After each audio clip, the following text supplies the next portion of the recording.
Hello, hello, hello, everyone. It looks like you're already some people in the live. Thank you for joining early. My name is Rick Ramirez. I'm also known as Ricks2Cents. Thank you for joining Shop Top Live with my fellow co-host Steve from Steve Makes Everything, Hi, guys. Andy from AndyBirdBuilds, Hello. and Roger from Roger Shop and his better half. Yeah, I got the boss here with me tonight, so I got to behave. So let's see here. Let's see what's already people are popping in. This will be 5 minutes simultaneous live streams. Yes, we're live on Facebook, Instagram, YouTube, Certainly YouTube. obviously. Yeah, we got YouTube covered. I stopped doing X or what are they, Twitter, because now it's like they want you to be a premium account in order to go live. I don't know. Yeah, well, it's kind of the Wild West too now, right? Yeah. Aloha from Hawaii. Hello, everyone. Please smash that like button. Thank you, Clayton. Thank you. Welcome. Clayton is in the house. So Roger normally brags that his wife buys him these really nice shirts, and I have to say my wife bought me this shirt today, guys. So Oh, Ah. yeah, she picks out the wardrobe, so that's where these come from.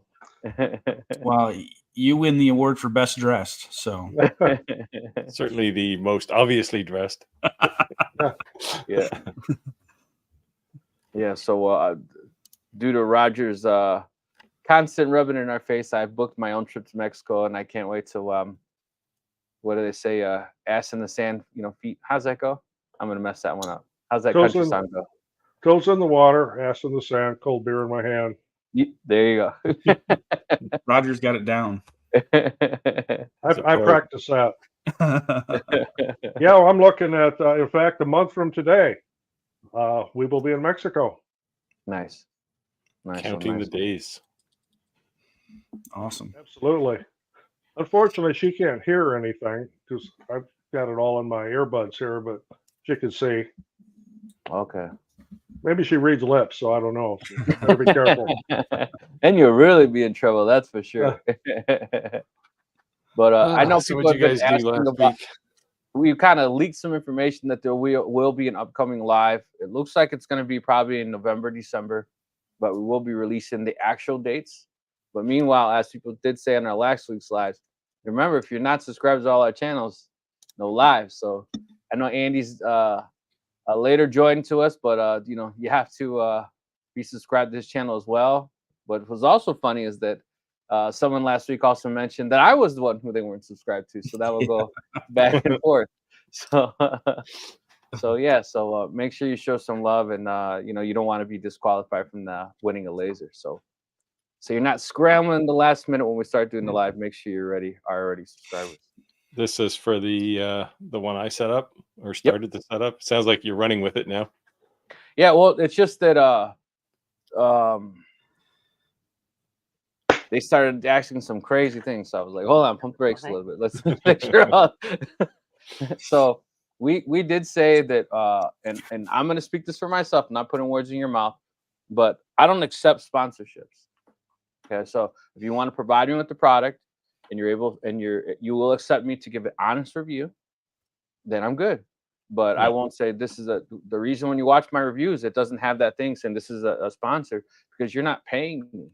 Maybe I'm being compensated my time by the equipment behind me. I will say that, but you're not paying me to do the review, because then I also think that I'm obligated to say things you want, or I'm obligated to do things you want. Now, I don't have a problem with agreeing, like, hey, I'll cover these 5 topics, or I'll make these amount of videos. That's okay.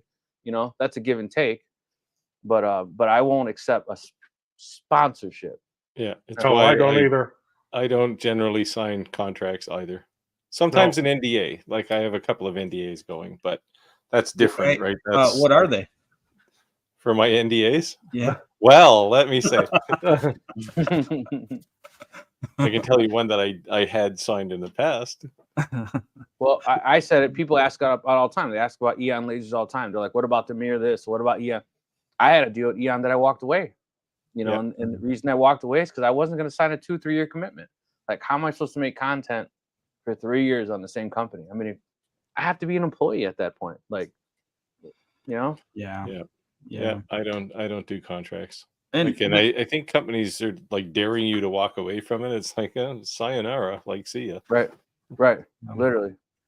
You know, so this is interesting though. When you, I haven't accepted many. I've done a couple sponsored videos, but nothing major. It's all been smaller stuff towards the beginning, like just talking about lasers or anything like that. But you know, when you start, the laser, the equipment review world is really interesting, because when you start, like, if this is your full-time job, like it is mine, you're like, the other side of it is like, you're darn right going to pay me if I'm going to talk about your product.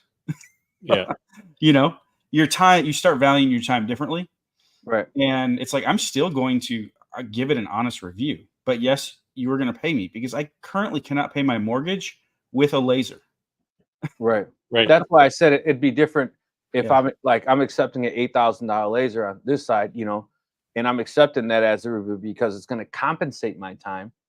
But like early on when I first started off, it was like Amazon reviews, right? Like literally, like I get probably 100 of those a week now, and it's like delete, block, like, and I'm not being rude, but it's just like, it's not worth my time. Like, Yeah. you know, Yeah, I do the same thing. Well, just a little while ago, I was offered to do a demonstration of silk socks. was it from Silky Sock though? I don't remember what company. It was some Chinese company. Okay, But because no, there's a guy, his name's Silky Socks. So I know you're into sublimation. He makes all kinds of apparel, clothing, underwear, socks, you name it, like anything to do with sublimation. Because most sublimation clothing sucks, like, right? They just flat out suck. They're not good quality. The Yeah. t-shirts you can see straight through, like they're just horrible. And he makes really good apparel, and he also sells you the templates. So like, if you know any, but he makes socks. That's one of his things. And I guess like golfers are really into that. They wear the goofy socks. Yeah. So there's like certain niches that you could probably make a decent living because people are goofy into that. You know what I Just mean? didn't quite fit my channel. Yeah. Well, maybe they were working the sublimation angle, but they're working that angle on extreme. But they thought maybe you'd bite. Yeah. So Yeah, I'm pretty selective about that stuff. I got one for some chair today, and it's like, great, it's an office chair, but who cares? yeah. I'm trying to think of like one of the weirdest ones I've gotten. Trying to think off the top of my head. The weirdest one I got was spices. I've had some crazy ones. I was like, So Carla, if it's the first time joining a live, thank you for joining on live. But this live is a live question and answer. So any questions that you would have to do with CNCs, to do with 3D printing, to do with laser engraving, this is the chance to get a lot of knowledge in one room at the same exact time and ask us questions, and we're here to answer. You got questions, we get answers. Or if you want to know about, potions, pills, plants, and powder, we can fix you up there too. That's actually pretty cool looking. I like this that. This is one of the signs real popular. We got a couple of them sitting here. This is the other one that we're selling quite a few of right now. Seasonal. Checking in for the first time here in New York. What's going on, Sweet. New York in the building? So hopefully nobody got dumped underwater in the last week down in or blown away southeast there. Yeah, blown away. I did have a couple of my projects delayed because they're doing the assist. I forget what they call it. It's like assistant aid where they send our guys out to help or whatever. Oh yeah. So all our overhead guys, some of our overhead projects got delayed because of that, but otherwise we're business as usual. Yeah, it was interesting. I flew through Atlanta on Friday. We had to rebook our flight a couple times. We still got home at a decent time, but yeah, it was touch and go there for a second.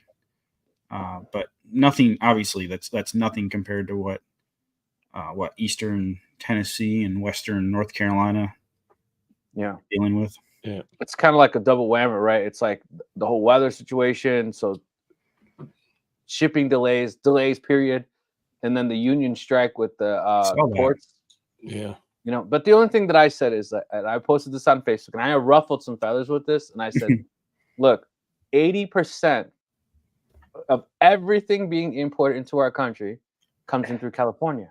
I'm not saying no other port's important, but our country's not going to shut down. Like, we're still going to function. But the bad portion is they asked for a $25 an hour raise, $5 a year for the next 5 years. You know, so Steep. right, that's huge, right? And hey, Yeah. I'm a union guy, so I'm not hating on any union brothers. So don't raise the torches any means. But what's going to happen is, if let's say a laser manufacturer, these printer manufacturers, someone who's doing routine ships, It sounded they can reroute. So if they know that that's going to cause a problem, they're just going to avoid New York. They're going to go to California. California has a way better distribution center anyways once it gets stateside. So it may not be the shortest route to the States, Right. but once it gets stateside, they have railroad, they have all different kinds of options. So Meanwhile, it's just going to hurt them. Meanwhile, Steve's over here and being like, hey, good luck with that.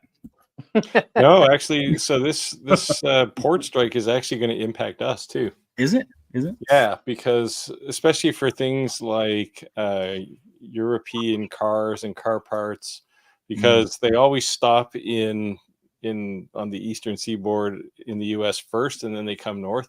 Like about, I don't know, 5 miles from me, there's the biggest parking lot you could ever imagine, full of brand new cars that come off the boat, and they won't be able to bring them off because they're somewhere down in the lower decks or something, I guess, and all the cars that should have come off before aren't coming off, right? So, and then there's they said vegetables, some fruit and vegetables from South America and Mexico. Those come in on boats. So Yeah. I don't know. So Steve, you're not far from the coast then?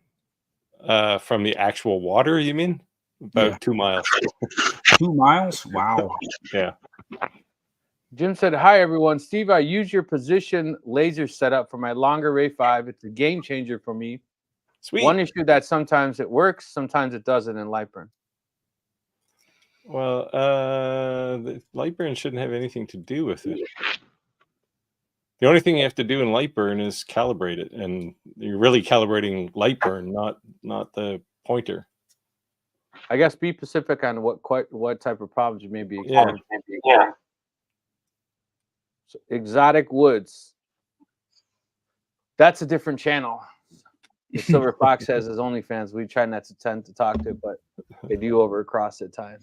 Some exotic wood. Yeah.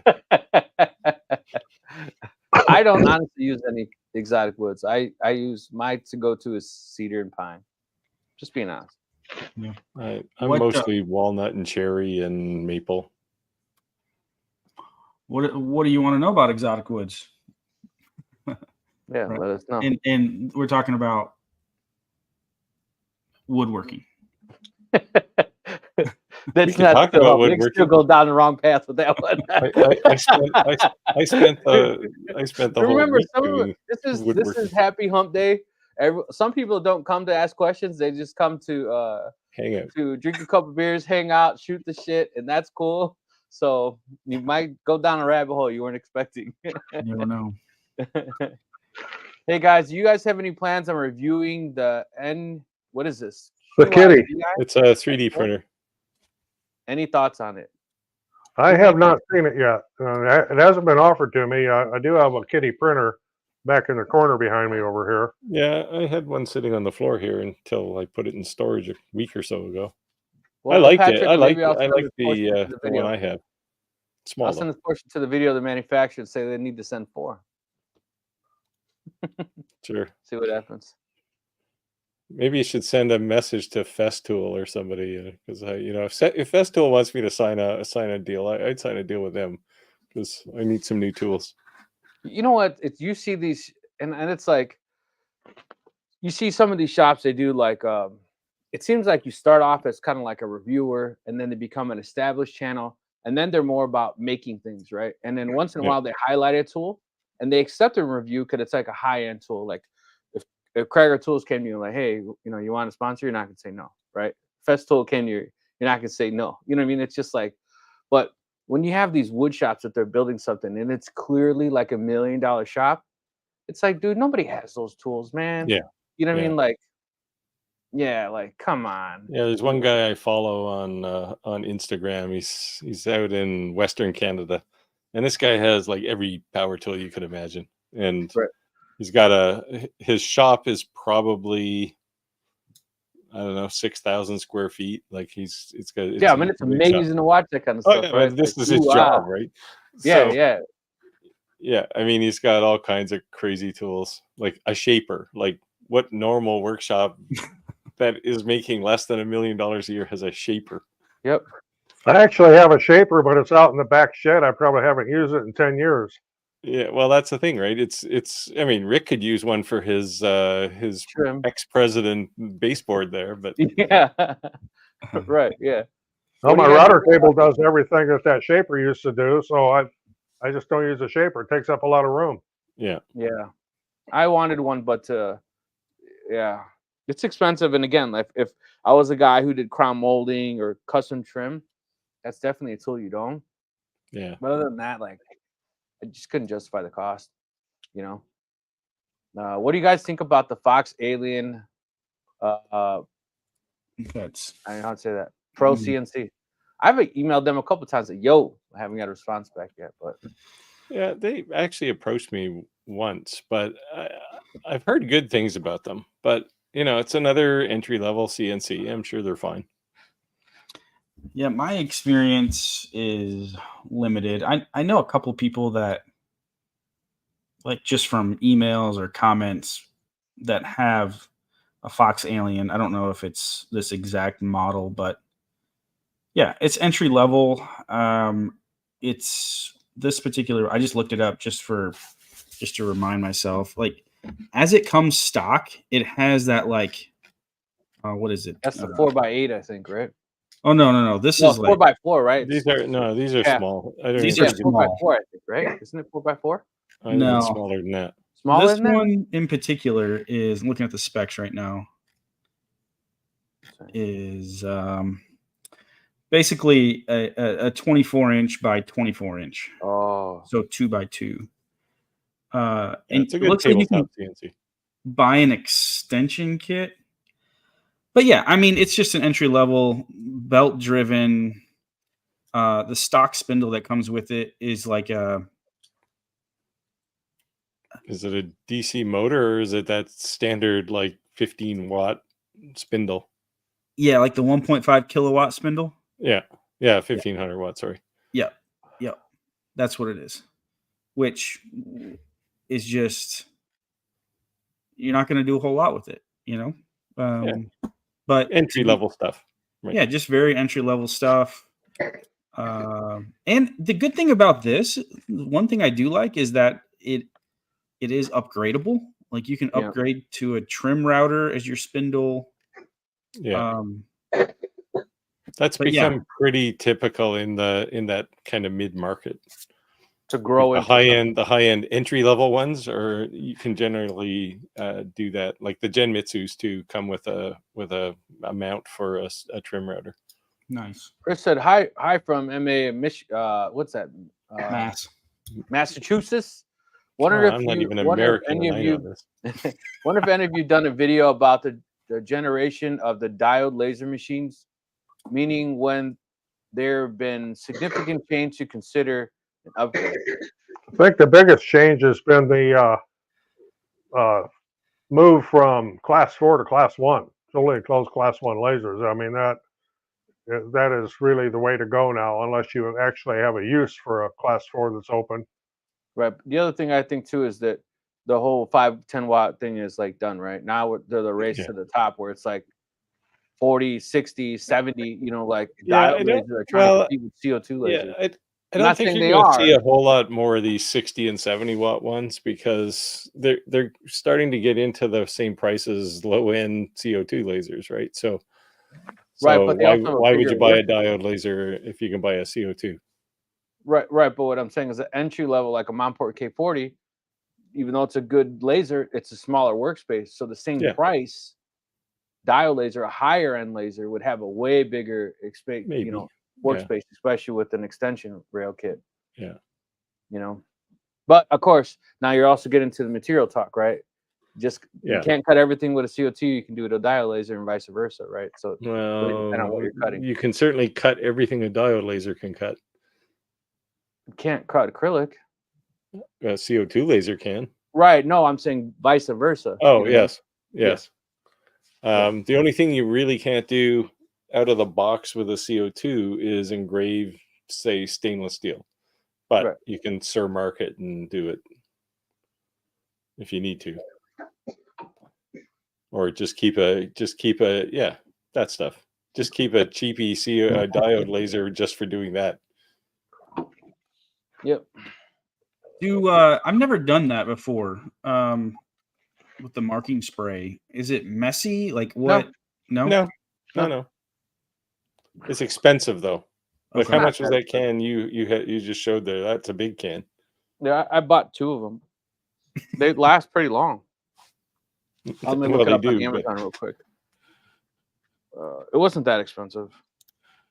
Yeah, the Surmark stuff is I don't know. It's like the limousine of those metal treatment sprays, and now you only do this with the diode laser. It says for marking metals, permanent high contrast black mark for CO2 fiber and YAG lasers. YAG. What is that? I never heard of YAG. So it's a 1.06. I used to work on YAG lasers. Oh, I guess you were right, Roger. That is pretty expensive. It was $49.95 this can. Yeah, that stuff's pricey. It's not spray paint. Let's say that. Okay. So I had 2 cans. So damn, I have $100 in cans just sitting right there. Yeah, and a can of Surmark, actual genuine Surmark that's that size would be well over twice that. Yeah, see? Really? Yeah. I need to get in this. Yeah, this is Brilliant Laser Inks. At that point, you consider buying maybe a UV laser, and then you can mark everything. Okay, so I just looked on Amazon, and there are some cheaper options. Yeah, but it's not worth it. Okay, that's what I was wondering. Cheaper is because they don't work as well. They don't work. Okay. Yeah, so the one is the Brilliance Brilliance or the Surmark. Yep. Yeah, the Surmark right here is $92 for a 7-ounce can. Yeah, so That's this a bigger is 12 ounces. Yeah. Okay. But it works. Yeah, I've only ever used the Surmark stuff. Yeah. Not that I can just throw money around, but that's all that was available when I bought my can. They last forever though. Yeah, no, that's what I said. I bought 2 cans because I wasn't sure how much it was gonna use, and Yeah. So what scenarios would you do that? Only to mark stainless steel. Okay. Yeah. So at that point, for the price of one of those, you can buy your $99 5-watt cheapy laser and mark. There you go. If you had it in there, you were just gonna send a job. You could have it just, you know what I mean? Yeah. So there's a video. There's a thumbnail for you. A video. You could buy the cheapest laser on Amazon, or this can of spray. Yeah, which is better, this can or this laser? Hey, neighbor Steve from New Brunswick. Hey. Whereabouts in New Brunswick? There's only like 3 places you can live there. So Roger, they're asking, does your partner make science craft items, Roger? She used to. She used to do craft shows way back, as I did, way back. But anymore, if for example, if something needed to be painted and it has, let's say, finer detail than this, I can't do it. My hand isn't steady enough, but hers is. So then I give it to her. Did you paint that after you cut it? Pardon? Did you paint that after you cut it? Yes. Oh. Wow, that's good. And see, and I'm not picking on any crafters. Yeah. See, I have the same problem with artistic ability, especially with paint. So I would paint it all first and then cut it out. Right. So I'm not picking any crafters. Last week we actually had somebody who was kind of maybe intimidated by us and saying, "Oh, they're just a crafter," And I says, "No, like we all kind of collectively said we respect that 100% because we just to go in that fine details, like these craft people that make these Christmas ornaments, like, oh my God, like You are not making money. There's no way, because it's just like you got to put some hours in to make it look like that. Or they have a system for sure, maybe, but Well, I'll give you a sneak peek go on to something I'm town. working on. Something I'm working on here that's going to be different. This is laser engraved with diode laser, and it's engraved 7/32 of an inch deep on Okay. this piece of cedar. I'm going to fill that not with epoxy, but with ceramic, colored ceramic. Okay. Do you have to And heat it? it might, no, you don't need to heat it. It's a ceramic powder you buy that mix-to-mold is what it's called. And I picked some up today, and I'm going to try that, and it'll either work or it won't work. But Nice. you know, a lot of people would do something like this to fill it with epoxy, Right. you know, colored epoxy. I want to try this colored ceramic. Is that like powder coat? No, it's a powder you mix with water, and then you add your pigment to it, and you've got about. I liken it to working with fiberglass because I do a lot of fiberglass work with boats and that. It kicks in about 8 minutes, so you got a very short working time, Oh, and wow. then in an hour it's cured hard, and then you know if you were to put it in a mold, you could take it out of the mold. It's fully cured then in 48 hours. Okay. So it'll be interesting to try, see if it works. It's supposed to be sandable, so I'm going to find out.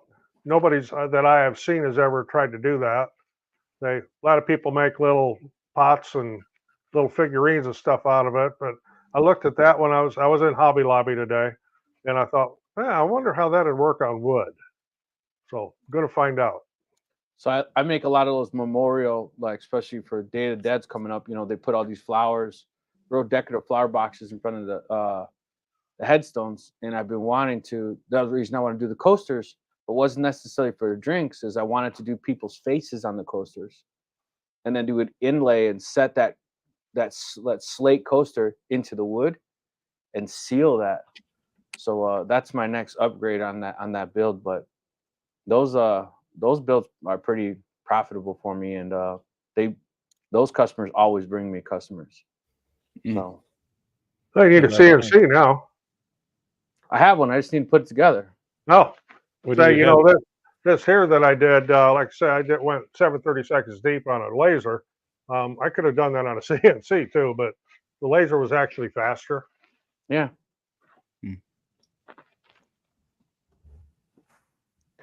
I started down the CNC path and been experimenting with some exotic woods. About to try out some Wenge wood. Any suggestions? Wenge? Wenge. So you got to be careful when you're CNCing some of these exotics because the dust coming off of them can be a real irritant. Wenge is one of them. There are lots of people who are kind of intolerant to it. As I found out. Yeah, you don't normally get too much dust off a CNC if you're doing things the right way, but once you start sanding it after, you might get some dust kick up. So wear a mask if you're using any exotics. Yeah, Wenge is really hard, right? Yeah. Am I thinking about that right one? Yep. Extremely Really coarse grain. Yeah. So keep that in mind. Yeah. It's probably one of the hardest woods that you machine. I think it's just one step below lignum vitae. It's pretty hard. I've CNC'd it though. Yeah, you definitely can. Did you take any precautions? Like, let's compare that to like walnut or something. Well, you have to go slower. Yeah, because it tends to chip, right? If you need sharp tools and like sharp bits, and you got to go fairly slow. Yeah. So Steve's basically saying when he's gay, he goes slow. When gay. That's we have to be open-minded and diverse on this channel. I'm just kind of make people laugh. I've used the CNC and I'm dying to learn about 15 3/4 by 15 3/4, but I can't get an extension kit. Yeah, he's referring to the Fox Alien. Back to the Fox Alien. I mean, here's the thing. Entry level, like the Jimitsu or Fox Alien, like that level, entry level CNC. Like if you can't, here's what you're balancing. you're probably you'll be able to get into it, learn if you don't know anything about CNC at this level, but you are really going to be limited on what you really can do. And I'm hesitant to send people this way, like as a jump in point, because especially when like they're watching one of my videos and they see what I do, like you can't do any, it's hard to do anything other than graving, or you can do some shallow cuts, but it's just really, really slow. So I've actually, but you're balancing that with a higher budget. So if you can't get to the higher budget, even save a few bucks, then, and that's your only way into CNC to see if you like it, then I get it. But the Fox Alien and the Jimitsu, like they're not going to have much resale value at all. You're pretty much eating that, to where if you got well, I'm trying to think, long mill, that's probably the next step. Shapeoko, Onefinity, something like that, more expensive, but those have a resale market. Like the behavior I've noticed with some of these low end ones is they actually kind of put people off of CNCs because they get it and go, well, is this all a CNC can do? And then they just kind of put it aside. And I'm thinking specifically the 3018 size ones. Yeah.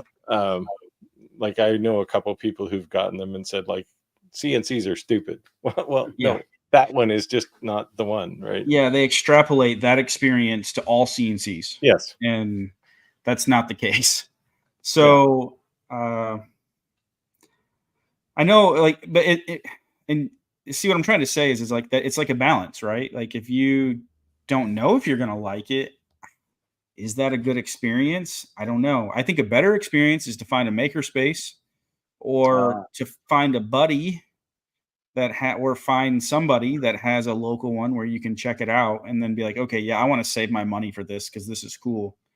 I think that's a great suggestion, and they're becoming more and more common.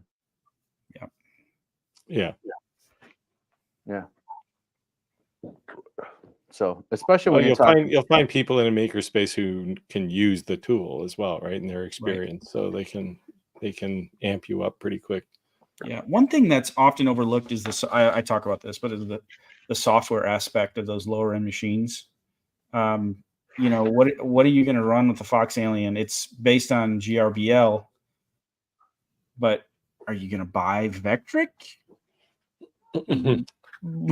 I mean, no. Okay, it's going to cost like 3 times as much as your CNC. So Andy, step back, because somebody may not even understand what that even meant. So explain what you mean by that. That's a good point. However, Andy, you may buy Millmage when it's available. Yeah. So do you want to step back and just explain that? No, that's a great point. So, you know, the software aspect, you actually need two separate. It's not two softwares to operate to be able to operate a CNC machine. You need the CAD side, CAD and CAM, and then you actually need like the control software that reads the G code.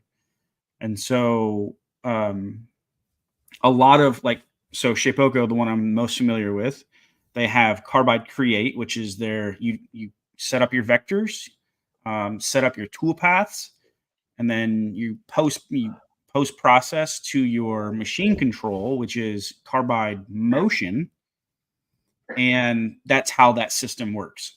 So when you buy let's say a Fox Alien, they don't have their own software that I'm aware of. No.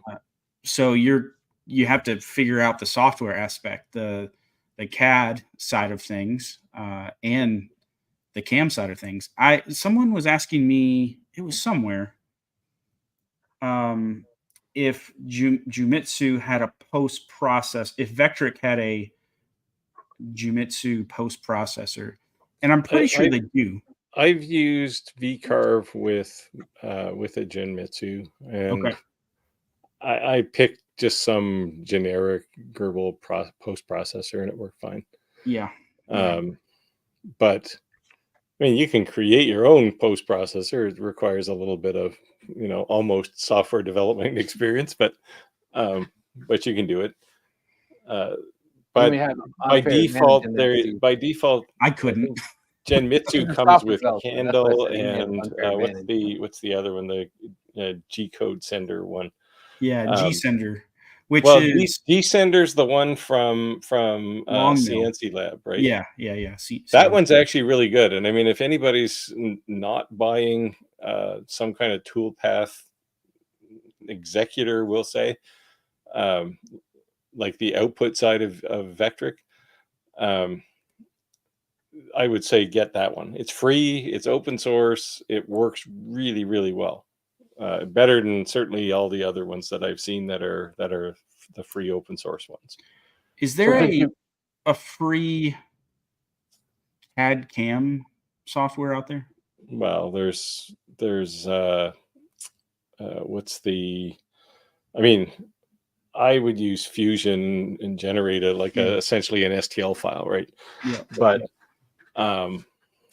you can use there is an open 3D CAD tool, and I have it installed on my machine here. Just hang on. They said the Jimitsu So Pro is they're the out there. machine I'm using. Get the 300-watt upgrade. Yeah, the spindle upgrade. Definitely, yeah, powers everything. I'm running an Omtech marking spray currently on brass. I'm sorry. Seems to work well. It's cheaper. I'm With sure it's what probably a kind of- rebranded. With what kind of laser? A CO2 laser? Oh, there is a spray specifically for brass. Yeah. Coal Creek, Nebraska. You can also use chalk paint with dial lasers to glass etch. AZ, hello. Does the Brilliant Spray work well on glass Christmas ornaments? I haven't done that. No, I haven't tried it either, especially as the glass is so thin on those. There's a glass spray as well. Do you have the glass spray too, Rick? I'm Or trying to just- read the directions. Because they make one for stainless steel, one for glass as well. The glass one I think is cheaper too. It says for industrial use only. Oh wow, what's it doing in your basement then? I told my Mexican, not Mexicans, so we're getting it done. It doesn't have a whole lot. It basically says you need help. Use the QR scan. The back is more like a legal jargon they can't get sued. Yeah, you can check their website. They'll have there's 3 or 4 different ones they have. Hey Nancy, Hey. how's the new CO2 going? Happy Hump Day. Steve, did you find that CAD cam? You got No? distracted here. How's your wife doing, Steve? Quack said, LA Puri, it works well with glass, but settings can be tough to nail down. La Pierre. I was gonna say, do you want to pronounce it, Steve? Well, I'm not French. You do understand that, right? Yeah, I know. It's what did I say? An assumption with Canadians. You're all French. Oh, sure. We all play hockey too. Yep. Thanks, Steve. Oh, of course. It's what would you call a free CAD tool? Free CAD? Free CAD. Yeah. There's also things like what Tinkercad. There's a couple of other ones. I played with FreeCAD for a while, and it's got a hell of a learning curve, though. Yeah, it's definitely not. It doesn't work the way most people think. But you use Carvera, right? I use Carvco. Carvco. Yep, I'm one of that's the another weird tool that works the way most people don't think. Chris said, Roger, do you buy any filament dry or is it gimmick. It is absolutely not a gimmick. I'm going to switch cameras here. Back in the corner over there are 3 filament dryers. And they get used all the time. One of the worst things you can have is wet filament because they'll either snap on you while you're in the process of a print, or you'll get little bubbles and artifacts in your print. Because if your filament contains a lot of moisture, as it goes through that hot end, that moisture turns to steam and it'll make a little bubble or a pop. So is it from the humidity in the actual room itself that's actually kind of like resting on the material, or do you think it just flat out comes that way and it just absorbs it out of the air? Nylon's really bad, but PLA will absorb moisture. In fact, if you have some parts sitting out that fit together with a close tolerance when you first made them, and you leave them out in an area where there's a lot of humidity, or you actually got them wet, you may not get them put back together again until you get them dried out. Clark said, I ran V-Carve desktop on the Jimitsu 4040, then moved to the 6050 Pro.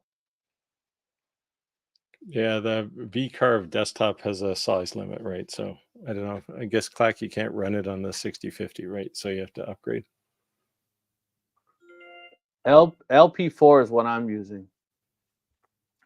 Was the Laser Pecker 4? He was talking about engraving brass with the spray, I think, maybe. Yeah, it's the laser. Well, the Laser Pecker 4 is an IR, or is it no? They don't have a fiber. It's trying to scroll up to see his original question. Yeah, it was the brass thing. Yeah, okay. It's a. I think it's a 20 watt diode, 2 watt IR. Does that make sense? Yeah, probably. I think that's what it is. So I'm interested in I don't even know how to say this. Milmage. Lightburn is very intuitive and easy to use. Hopefully they transfer that to Milmage. What is that? Milmage is Lightburn's CNC tool. Okay. I can't talk about it, but I actually have Milmage running, and it works like Lightburn. So it's made by Lightburn? Yeah. Or it's like Lightburn. It is made by Lightburn. Yeah. Nice. We found one of the NDAs. There you go. I don't think I signed an NDA with them, actually. Onshape is great.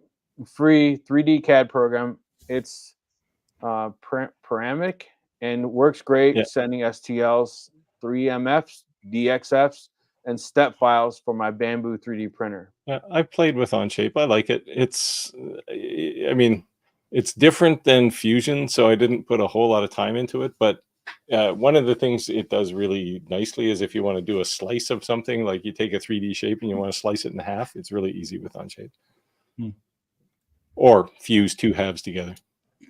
Steve said his wife is doing better. Thanks for asking. Glad to hear. All right. Yep, good deal. Andy, have you gotten your 510 up and running yet? I got my Avid up and running, but between having weird bugs and learning curve switch from one simple Onefinity to a Corn. Yeah. So first, no, I have not. I had to send. Long story short, the spindle. I think I might have shared that a while ago. Is that the one where the cord was cut, so you had to? My wireless spindle.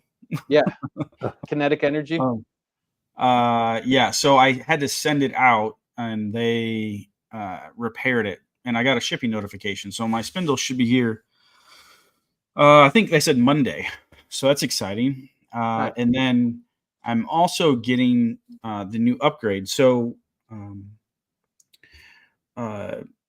Avid is switching from Mach 4, which is their control software that they use, to I just forgot the name of it, Centroid, and Acorn is part of that. They call it.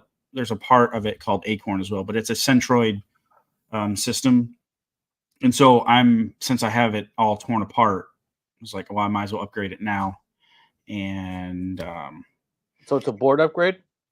Yeah, electronics this electronic upgrade. You can actually upgrade even stepper motors and everything. You can go crazy. I didn't do that. I'm still running the same stepper, same motors, and yeah, so just the brain basically. And so I am gonna have to learn a new. So to his questions, I have not learned that Acorn operating system yet. I've heard it's different than little different than Mach 4, so I'm gonna have to learn that myself next week. Nancy said, so I put it on the back burner because it's time consuming, and I got an order for 118-inch door rounds with 5 interchangeable pieces. So basically 500 2-layer pieces and hand painted. Yeah, that'll keep you busy. You need more Whatever hands. You might need to recruit Roger for that one. No. Oh, you missed the best part. There's a deadline. Deadline Yeah. 10/11. So I'm just going to be wrapping up my Halloween probably, hopefully next 2 weeks, and then I shift to Day of the Dead. But yeah, those are my seasonal items, as you would call it. Are you able to cut 6mm plywood with the Recreate 20-watt laser? Yes. Sure. Easy answer. Both I don't ways. know about you guys, but I've been noticing a ton lately in my area on Facebook Marketplace, like tons of CO2 lasers for sale. Used Tons. ones? Yes, but like new. And I even emailed a couple people, not poking, I'm not kicking people while they're down, but I asked them, like, hey man, because they're in my town. I didn't realize like there's actually like a Eon, like laser brand spanking new. And I'm like, why are you selling this? And Well, they said off the that they truck. made the assumptions they could basically, and this is like from like 5 people, that they could just start an Etsy store and start selling, right? Oh, And then I saw almost immediately after I was messaging them, and I'm not going to kick someone down and make them a low ball offer, but I was just curious, and then I saw Andy right after that one of your videos that said, when you create an Etsy listing, create 10 listings for the same item. And I was actually going to bring that up to you, and what are your thoughts on that, if you don't mind sharing? I've got a lot of thoughts on this. My first thought is so I'm not I'm not the gatekeeper to Etsy or anything, but it is so common, and it hurts me that people believe this, that I can buy a laser or I can buy a CNC and I can print money with it, and I just put things up on Etsy and they magically sell. That is not true. It's not true at all. Not true. I've been fighting that battle for such a long time. Like, I don't know. It just hurts me to see people do that. You spend thousands of dollars and then you're disappointed. I want people to have good experiences with CNCs. You do. Hopefully none of us has caused this behavior, right? Like, Yes. Right. buy a laser and magic will happen. Because I'm always very cautious about that kind of thing. I mean, I'm happy to talk about the business, and I know you've done quite a few videos too, Andy, on your channel about the business. And never in there do I say money falls from the sky. Like, no matter what, it's hard work. For sure. And it's even harder, I would say, in the laser business if you're trying to target Etsy, because then you have multiple jobs. You got to be a designer. You have to be a laborer to cut out all the pieces. You have to be a salesperson, a marketing person. It's hard. Yeah, it really is. And I mean, it comes back to, I'm just like you. I actually have a series that I do a couple videos a year where it's like the reality of CNC. And like, I draw a very clear picture of like, look, this is what, like, just to get set up, these are all the things you have to consider and decisions that you have to make before you get to selling anything. And I've heard it so many times. People say either, like making stuff on the laser or making stuff on the CNC router is the easy part. Selling is the hard part. Yes. And that is so true. So, well, especially the problem is the personality and skill set that makes really good designs is absolutely the opposite of the skill set for a good salesperson, right? Yes. So would you mind sharing on the whole 10 thing, or is that something you're sharing? Yeah, it's in my course, but it's fine. I can share. I don't Even mind if it's a limited amount, so maybe they'd actually want to buy the course then or something. Yeah, like that. so Gives me insight. I'll name drop my course, the CNC Side Hustle, and it's where I, from start to finish, it's focused on CNC router mostly, but the same principles apply. But I have 3 modules in there that are 3 videos in there dedicated to Etsy. It's like 3 hours deep dive on Etsy, and but I've shared this on YouTube before too. This is where you saw it. It was probably a short, wasn't it? Yeah, or on Instagram or something. Yeah. Okay. So one of the strategies on Etsy, this is an advanced strategy that more people need to be doing. And it's to capture more traffic. So you take your product and whatever it is, and you create duplicate listings of it. Same product, change the lead picture. And for each one, you're going to change the lead picture, you're going to change the title, and you're going to change the keyword or the tags. And it just gives you a much wider net to cast out to get traffic. Because at the end of the day, a lot of people get caught up on like, well, my Etsy store looks weird and it's going to turn people off. No, it looks more weird to have one product in there.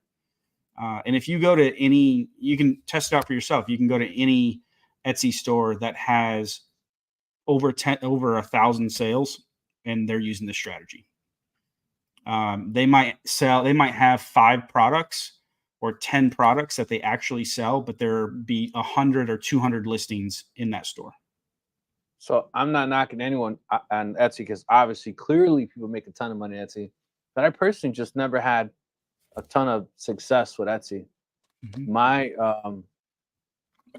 My thing has been Facebook, and I think that's just because of my followings. Like, I post it online, and I sell out most of the time.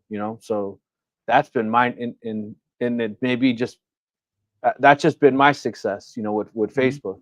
And I think it's because like I post on almost every single laser, woodworking, all that, but with my own name, with Rick Ramirez, not Ricks2Cents, because I can't post on most of those groups with the Ricks2Cents Facebook account because it's like a group, or you can't post. Mm-hmm. They restrict those, so then people start following you. So if I go make a pumpkin thing and I post it on Facebook, I'll get 200 messages, and most of the time they're gone. So Yeah, thank God, that has been my success rate marketing Facebook. And Yep. I have done some Facebook Marketplace, but like we've talked about before, Facebook Marketplace to me is like when you can't get rid of it, like, damn, I got 10 of these left, Yeah. Then you throw it on Facebook Marketplace. But I'm not saying I wouldn't want Etsy, but I just seem like, to me, Etsy, like the guys who are like killing it, they're using ads. And I think that's the only way to be at a level playing field. Like they're spending you got to pay to plays and that kind of thing. Well, for us, we are highly successful on Etsy. It's our number 2 income stream, right below our website. And then number 3 is Amazon. And then number 4 is eBay. And we're liable to drop eBay pretty quick. Everybody thinks it's a yard sale. So Roger, that's interesting. Real quick, your website is your number 1 income stream. How are you driving traffic to your website? We have a high SEO rating. Okay. The website's been up for years. Okay. Yeah, so we have a high SEO. So that I don't work on advertising anything. I've got way more business than I want, really, as it is. So we get emails all the time. Oh, you will up your SEO, we'll redesign your website and get you more business and more customers. And I just reply back, I don't want any more. I got enough. I just can't delete handle those. Yeah. Yeah. So Roger, are you be honest, if you don't mind sharing? Are you using ads? Is that a Yes. make or break situation for success? On Etsy, yes, we use ads. Yeah. And we have I'm not going to say how much we do there a year, but it is a lot. Yeah, that's fantastic. So I think what I've learned with Etsy is, and I'm speaking just candidly, we have on our Etsy store, we have right around 500 sales. and we just run it part-time. It's not our full-time thing. The lanterns are sold on there. It's not my main income stream. It's income stream. It's my wife and me. We kind of do that on the side. That's just what it's turned into over the years. But the running ads, yes, on Etsy. But it's harder, and you have to be savvier, and but it's possible to still do well on Etsy without ads. There are so many strategies. All right, I'm gonna drop a nugget here of someone who I follow who is very smart. And her name is Dylan Jaharis. Jaris. I follow her on Instagram. She has an e-commerce background. She worked for Zappos and Amazon, I think, and then she quit. And she she's done like $1.5 million on Etsy in the last couple of years, and she just knows her stuff. But so follow her, DYLANJAH,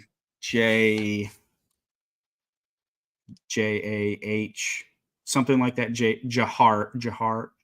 I'm gonna look it up now. I got it. And I know I'm not name dropping. I just told you to buy my course, and now I'm telling you someone else, but this is a free nugget, right? No, but what do they always say? A great mentor always has a mentor, right? Yeah, So, and yeah, here I'll drop her. Iron sharpens iron. And I haven't taken her. She has a course. I haven't taken her course. I just follow her on Instagram, and she has a lot of great tips, and a lot of great things. So, yeah, Etsy. So the interesting thing is, actually, I have a video coming out Sunday about this. It's Etsy. It's basically comparing Etsy versus Shopify. I know that may seem a really odd comparison to someone that's advanced and has done it a while, but there's a lot of basic entry level people that do not know the difference between the two. And so it's a beginner video, but Etsy solves the biggest problem when you're trying to sell the things that you make. And it's traffic. Like when you're starting from zero, I mean, online, they have the trust. They spend, I don't know how much their marketing budget is, but millions or billions of dollars a year to market themselves. I mean, they run TV commercials. Etsy is known as like the place to get, handmade, unique items. And, so they're leveraging that. But it's anything that's, I say this over and over again. Last thing I'll say here is anything that's easy to get into is going to have high competition. Right. And the only reason that I mentioned that is because time and time again, I mean, just YouTube, Facebook, the gurus, right? The know-it-alls. The first thing they're saying is that $100 to $1,000 ad campaigns, and someone who's let alone just starting out, they save their pennies just to get equipment to buy something. They have this wishful thinking idea that I got it now, and this is their savior to all their financial problems. I'm just going to throw it on Etsy, and I'm going to hit the ground running, and this soon is going to allow me to quit my full-time gig, and I'm going to work from home, be able to spend time with my kids. And then that doesn't happen, and then you have these established stores you're trying to compete with, and you're like, well, if you spend $1,000 a month, you'll be able to compete with them. So then that is really discouraging, and I think that's what some people they're not doing their homework really well. And I can pride ourselves and say that none of us are pump and dumps. I'm totally against pump and dump. People who raise a product. Here's the the affiliate, go buy it, and then they're on to the next. We're kind of we're carrying our followers along with us along the ride. Mm-hmm. And if there's ever bigger, better product, it's because it is bigger, better, right? It's not that this is the best thing you can buy. The next thing is this is the best thing you can buy. It's because this is better than the other one, and so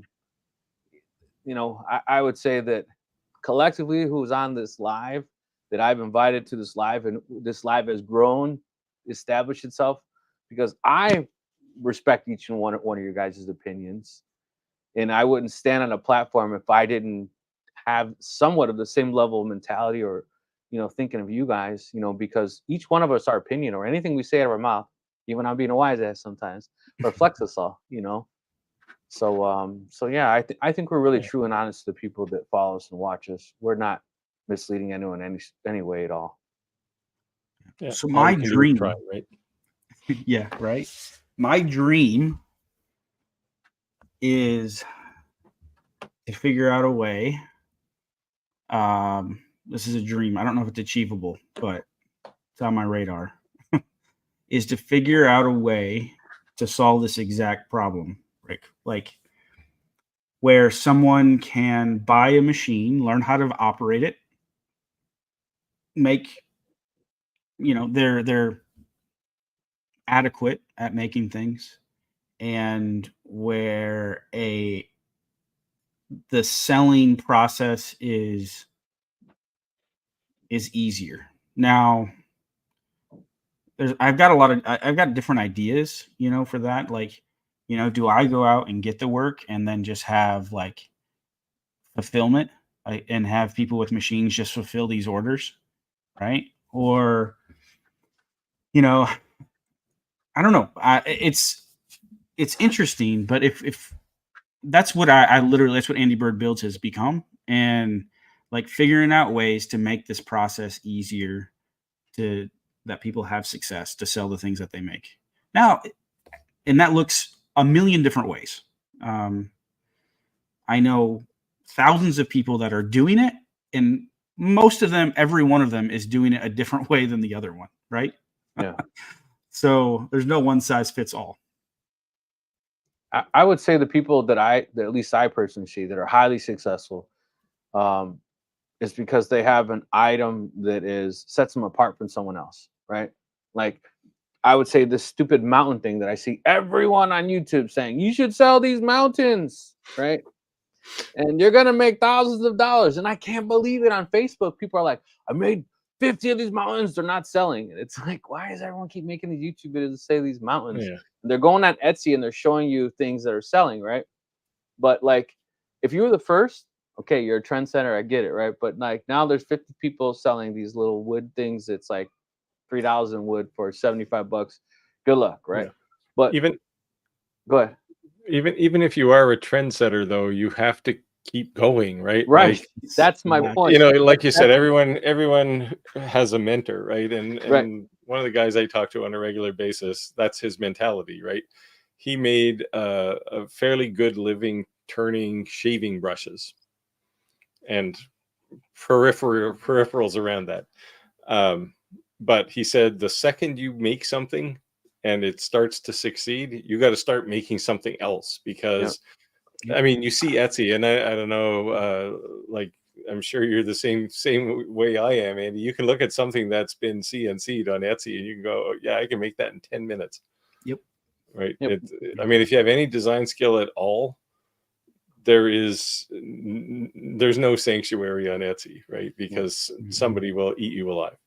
Paul said, I failed on Etsy, eBay, etc., but found my customer business to business. Awesome. It's also a lot easier to make 100 of something than just one item. Yeah, we do a lot of B2B here. Suggestion for somebody that maybe you just got yourself a little laser, and I know Steve hates to hear about coasters, but if you go to a high-end bar, I don't mean the drop in. I mean some place that's high-end where they have like designer martinis and that type of thing. They're interested in slate and ceramic coasters with different designs on them, their bar name on them, and a lot of the places don't care if anybody steals them because it's advertising for them. Another place to look to is real estate agents, especially the ones that are like more successful. They just love things like cutting boards and keychains, key fobs. I mean, things you can make quick and cheap on your laser. They get their name on them, and the homeowner gets a gift. And and this is I've done several videos on exactly these things, right? And yes, coasters. I'm talking about like making a set of 4 coasters for everybody's living room. That's not realistic. But for a bar, right? If you're going to make, who knows, like 300-400 coasters a year for a bar, yeah, right. I'll make those. Yeah. And we had one thing change with one particular bar.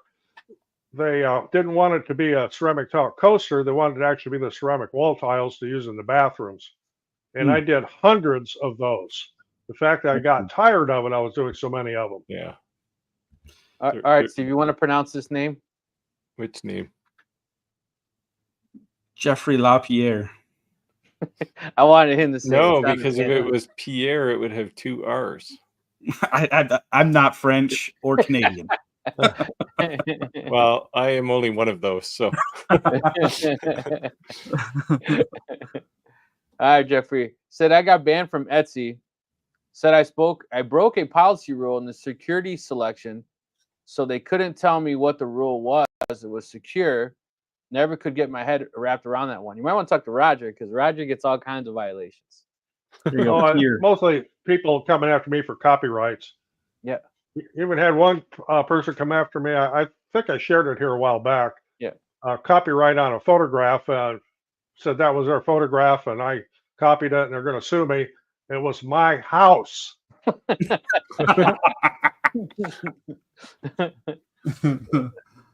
had fun with that one. Hey, V. Hey, V. Clack said 17,000 sales on Etsy and never shipped. Never shipped. Well, electronic or downloads. Designs. Oh, Yeah, okay, designs. okay. Yeah, I don't sell a ton on Etsy, but almost everything I've sold on Etsy is designs. Digital. And I'm just the opposite. I have no designs up there. Everything's a tangible object, and we ship thousands and thousands of packages a year. That's how you say it. Peer. Says Peer. AGG 9900. I grew up in a small town in northwest Iowa. A young man started making fishing leaders in his garage. His business grew so large, he started hiring some makers to make them for him, and he paid them. The local outsource. Yeah, I love it. They're probably Mexican. I'm reading. I'm reading Clack's next post. Yeah. Steve hates coasters. I don't hate coasters. What I hate is doing an hour's worth of work and making $1. Yes. Every time Roger brings up coasters, you get this face. You're like, yeah. Now, if you're making the thing is, if I you're even do the coasters, little sublimated ones. Yeah, those are nice, right? That's cool. Yeah. If you're making coasters for, say, a business, so they want a bunch in their lobby, that's very different because they're not going to argue with you whether it's a $2 coaster or a $2.50 coaster. You're going to say it's a $10 coaster, and they're going to go, yeah, okay, no problem. Yeah, Paul King said that's what I did, Roger. I engraved glass for pubs, clubs, restaurants, etc. Yeah. If you go to the more high-end ones, the management there, they're always real receptive to anything they can do to, generate more business. And like I said, the one particular bar that I do sell coasters to, they get 100 at a time. They don't care if people steal them because it's got their bar name on it and stuff, and it's advertising. It's Roger's in there stealing them so he can make more. And if you're going to pay, if you're paying $22 for martini, you're damn well deserve to get that coasters. Yeah. So he takes them home at least. So that's what I'm saying. Roger steals them, so they call him up. Hey, we need more. Yeah, he goes in there every day. Just happen to have 10 of them on the truck, There you go. One thing I would say, whenever someone asks me like what they should do, I always say, I'm not going to tell you your niche, but you should find a niche. Yes. Right. And a niche you're passionate about, not a niche that you're copying.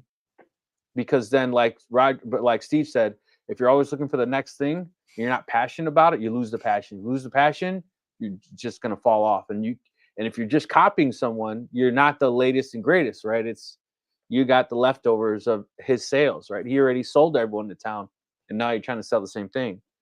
And the other thing is that seasonal items, Halloween, Valentine's Day, those type of things, where you can make anything. But I think if you get too generic, like, I'm going to do this, I'm going to do that, I'm going to, like, we keep saying when people ask us what's the best laser to buy, and Steve made a comment one of our first lives, and I say it all the time. I tell people all the time, the first laser you buy is the wrong one. The second laser you buy is the right one.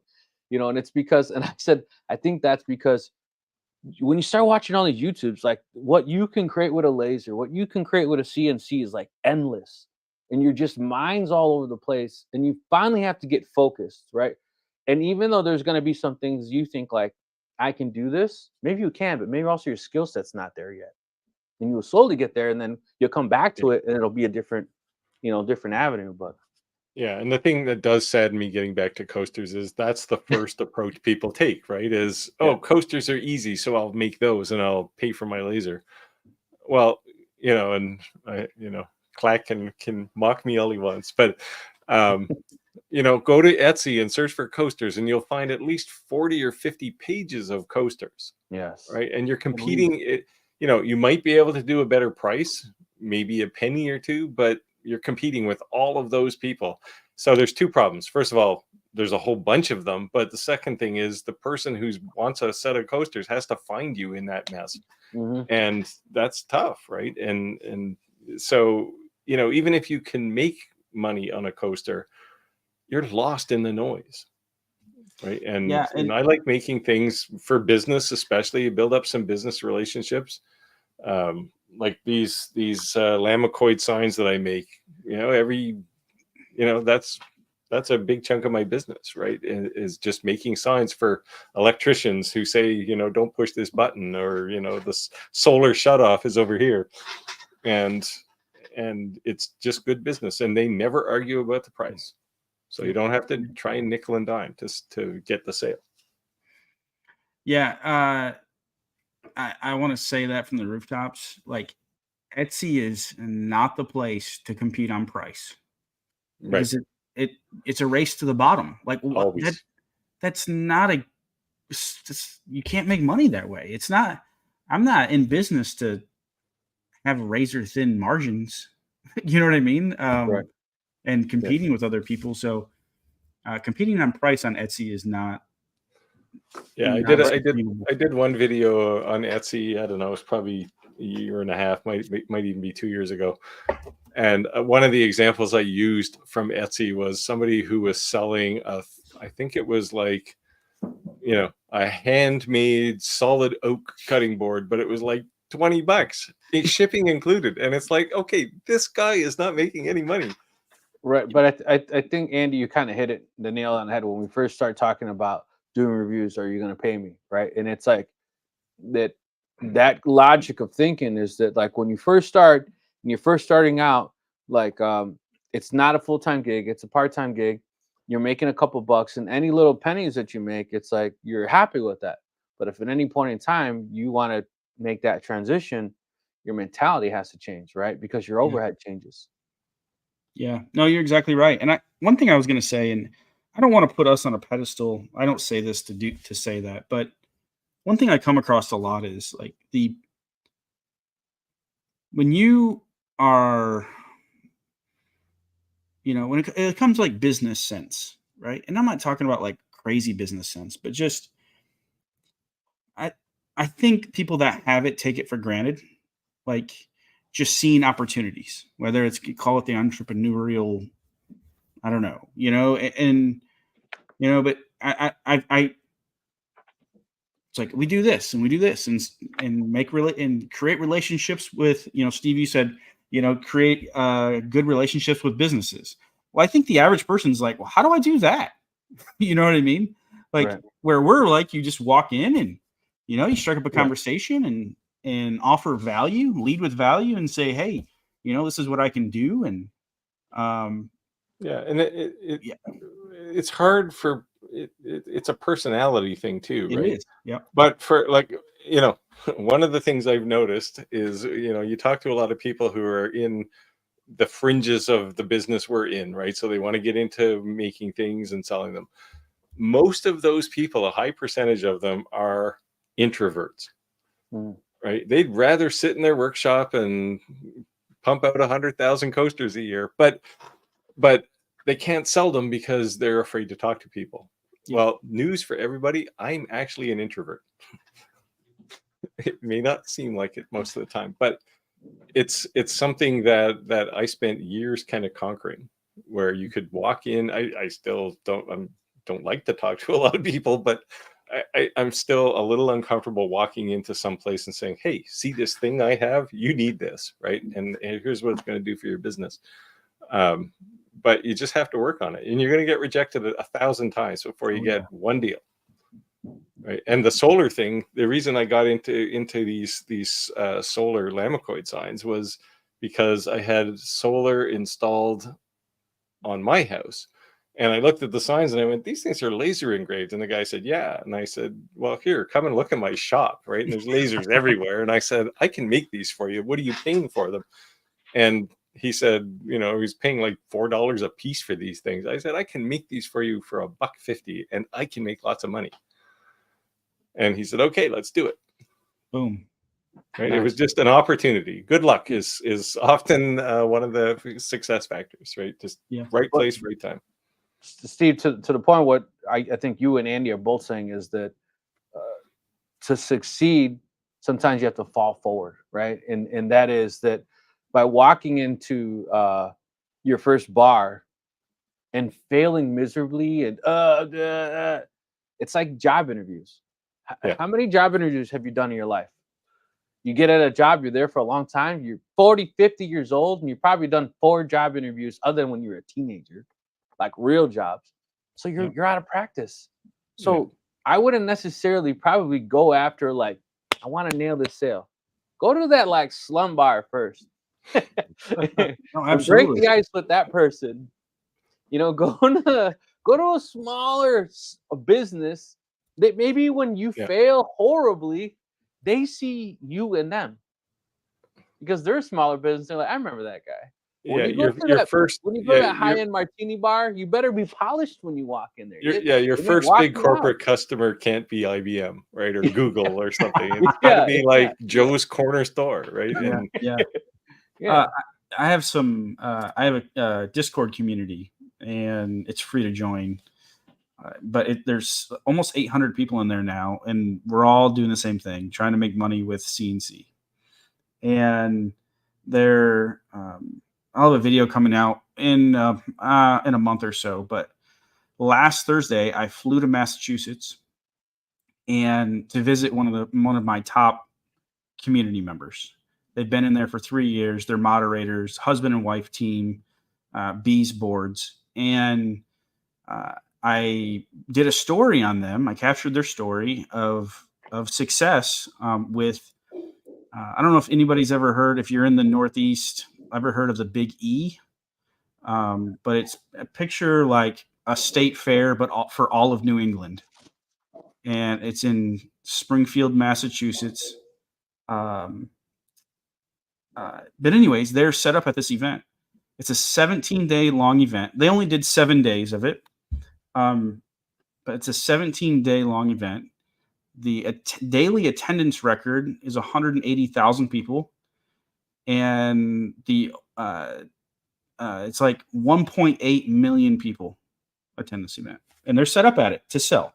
They make game boards, they make cribbage, chess, all CNC game boards.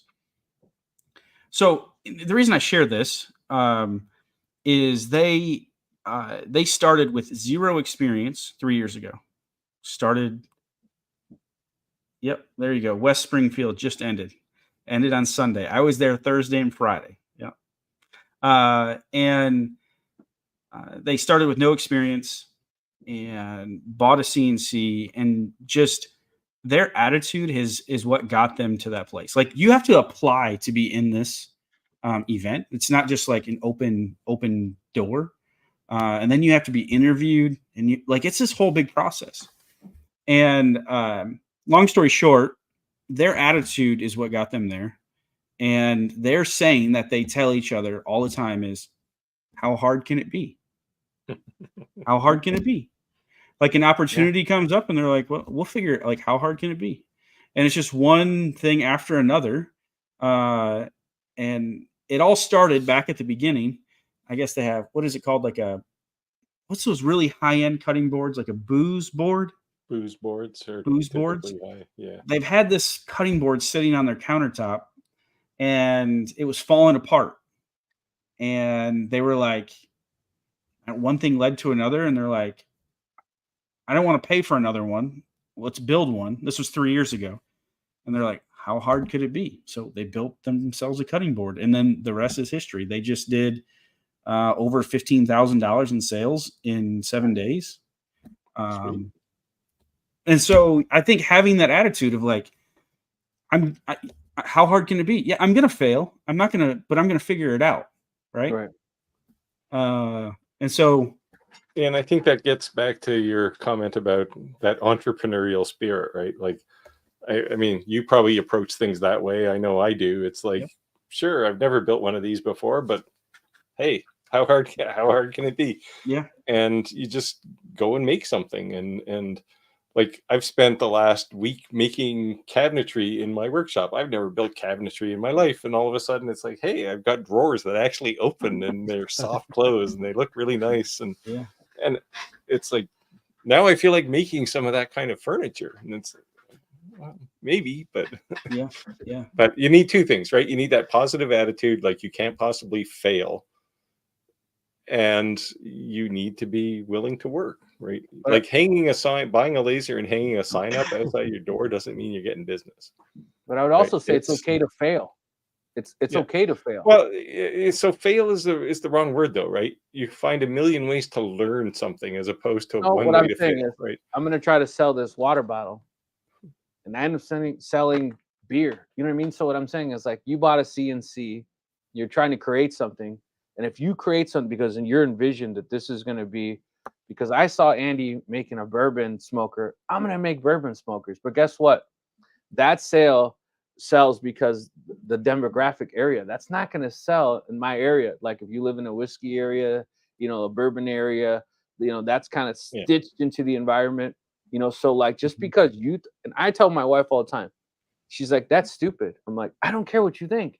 Just because I think it's cool or you think it's cool doesn't mean the customer thinks it's cool. Just think I think it's stupid doesn't mean the customer thinks, you know, like it's what sells, right? So like even if you think like I'm gonna make this and it fails, and like it could be great, like the birdhouse I made. I was so proud of that thing. Oh man, looks so cool. Looks like real shingles. If you're a roofer, you're gonna recognize some things on it that I did, like ridge lines and things like. You would know, what? You really did that? But it didn't sell. It took me like 5 months, I think, for that thing to sell. You know what I mean? I'll never make another birdhouse again. You know what I mean? That's because you can go to Home Depot and buy one for $10. Right. Yeah, you know what I mean? So am I gonna make any more birdhouses? Maybe one or two, just have it there just to look. But am I gonna build 50 birdhouses? No. But you know what that did do? That taught me a lot with doing the inlays and the depths and the volume, you know, like, so I learned something from that. You learned it's a successful failure, right?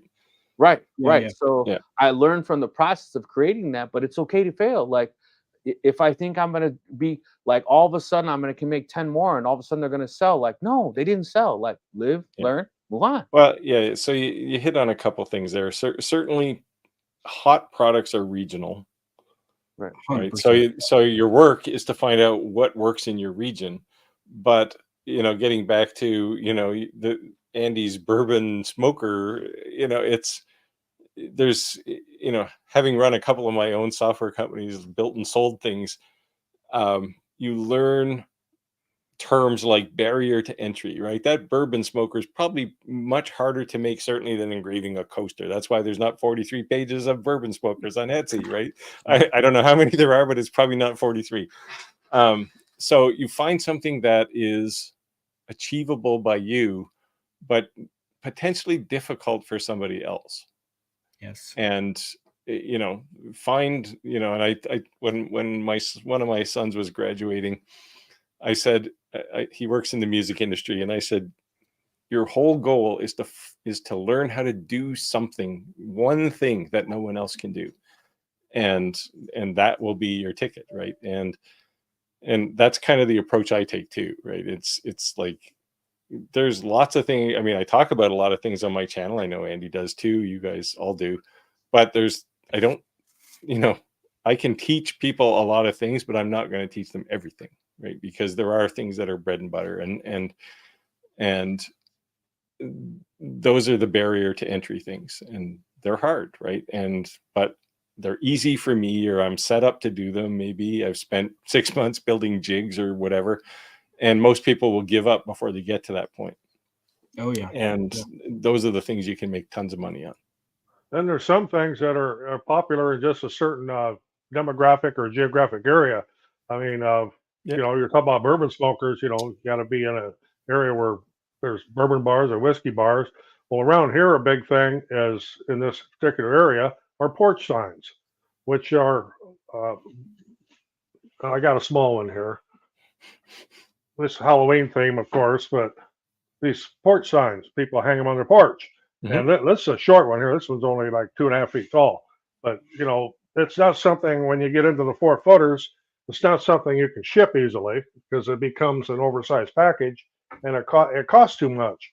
But when you have a local market for them and you can, you know, easily do them on your laser, the cedar fence pickets is what I use. Just like Rick uses them for his pumpkins. I mean, it's a real popular thing. They're popular around here, and I can easily get $30 for one of those signs. But it's not something that you could go out. You know, I wouldn't try to put that on Etsy and then try to ship it. And, no, that's no go there. I'm gonna use Clayton as an example. Just won a laser from us. He's in Hawaii. If he made anything Hawaiian, and he does some crazy stuff, by the way, and you're on vacation making an impulse buy, you'd probably be more likely to purchase that because you're bringing it home as a gift. It's a momentum. You're going to save forever. This is a cherishable thing. Like, remember when we went on to Hawaii?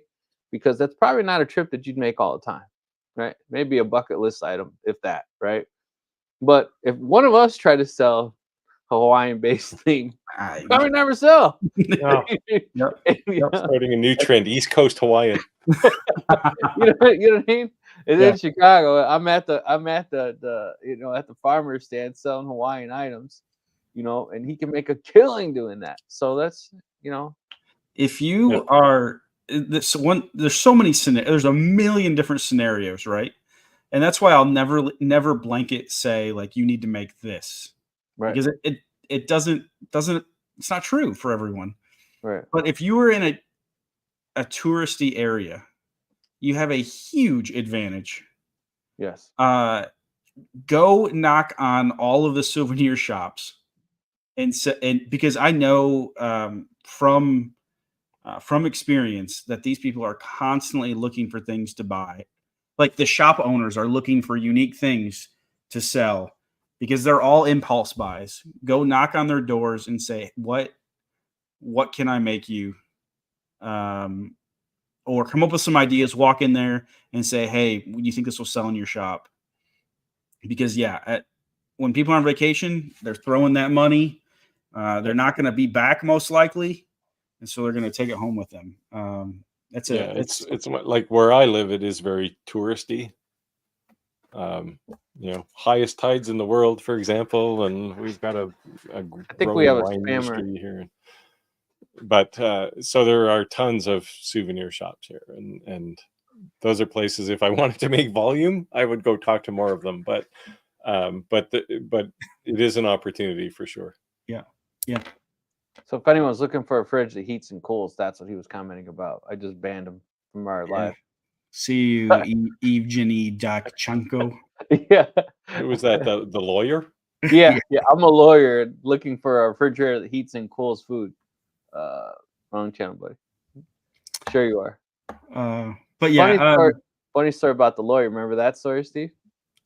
Well, I have lots of funny stories about lawyers. I got an email, Andy, from a lawyer, one of our early on in our lives, and he wrote something along the sides, something about his law firm and the subject, and then his email address from a lawyer firm. And right around that time is when it started going like viral, all these videos about influencers being sued by manufacturers. And I was like, oh God.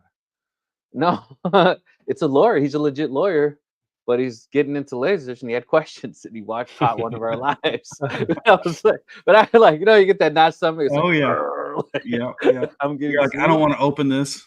Yeah. Is there a read reset? You know, yeah. I didn't get it. Yeah. There you go. See, Halifax is a cool city. I live about 15 minutes from Halifax. A lot of cruise ships come in here. Oh, And it's also a NATO naval port, so you get all kinds of Navy people wandering around. But yeah, I mean, a cruise ship comes in, and all of a sudden there's 3,000 people wandering around the city that weren't here 10 minutes ago, right? And those people just spend money like crazy. Yeah, I just want to And say they something. all want something like the Peggy's Cove Lighthouse. It's a very famous landmark. I use a photo of it in my videos a lot. People want that kind of stuff. Why I don't know, but I've been to that lighthouse. It's basically a brick or a concrete lighthouse on top of a big pile of rock, but people love it. We're an But hour if and a your half into goal- live. We've had a great amount of people join. Great comments. If you guys have comments, definitely leave in the comments. That's what we're here for. But if you haven't already, do us a favor and go ahead and smash that like button. Appreciate you guys hanging out with us all this time. You're hanging out for a while for a reason. So do us that. It does help the algorithm. Go ahead, Andy. What were we gonna say? Sorry. Oh, I was gonna say it. I mean, if our goal is to sell things, if your goal is to sell and make money, it's not your job to ask why someone wants something. I do not to try and sell them something that you like, right? Oh my Right. god! Yes, Yeah. yes. Roger makes Titanic things. I have made quite a few things for customers, and that's what they want. And, well, they're not satanic, really. They're more pagan than Wiccan. But Yeah. I have no problem making those. I don't care what they do with them. I will not make a Ouija board. No, I ain't having it. I've seen them pretty custom. The people making them, they sell for bank custom Ouija boards. Yeah, like hundreds and hundreds of dollars, and they don't look that like you said, Roger. You look at Steve. You look at something, you're like, huh? I can do that in 10 minutes. How's that's that the thing, sell right? for $700? You know, but it's finding those sweet spots, right? Like, I mean, I can make a chess set, like a board, box, pieces, and sure, I can sell it for like $4,000. I only have to make about 10 of them a year, and I've made decent money.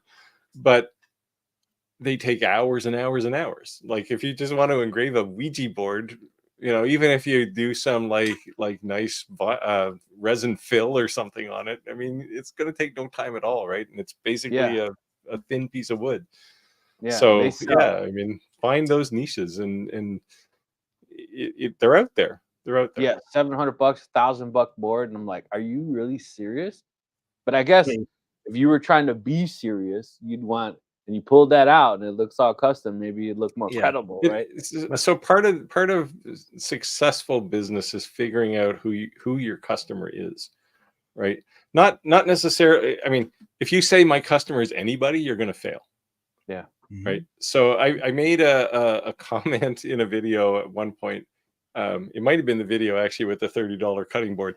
I made a comment that I don't sell to people who shop at Walmart. And somebody thought I was being sort of disdainful of people who shop at Walmart. And no, I know why people shop at Walmart. I've been to Walmart.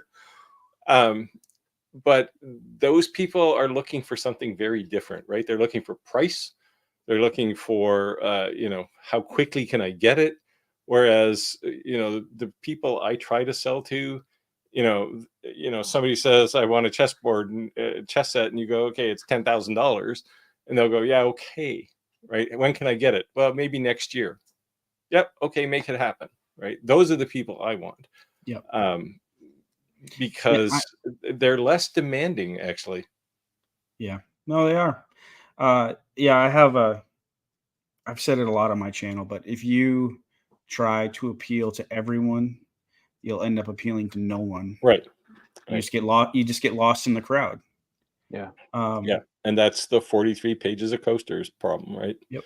And and that, I mean, go to Walmart and you'll see, right? What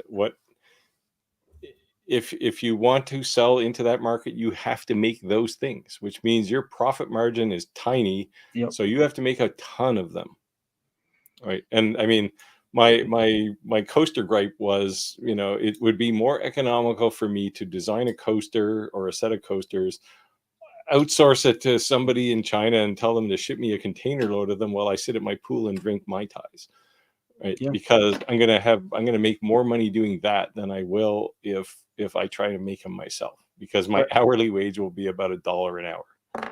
But I'm also going to speak on the coaster thing, since we keep going on this coaster adventure. That's my that thing. you may my have pain point. different success rates, like it's Father's Day, Right. right? Again, So then yes, you could do something like momentous that. things and seasonal things, that's a different problem, right? Right.